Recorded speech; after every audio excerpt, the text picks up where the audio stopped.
Sa kakvim rezultatima Univerzitet u Novom Sadu izlazi iz jedne teške i nesvakidašnje školske godine?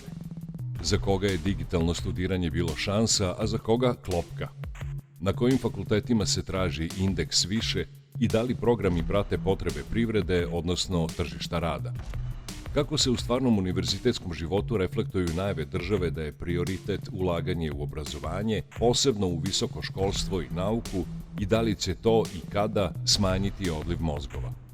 Stavove sučeljavaju novoizabrani rektor Univerziteta u Novom Sadu, profesor dr. Dejan Madić, dekanica Medicinskog fakulteta, profesor dr. Snežana Brkić, dekan Akademije umetnosti, profesor dr. Siniša Bokan i dekanica Prirodno-matematičkog fakulteta, profesor dr. Milica Pavkov-Hrvojević.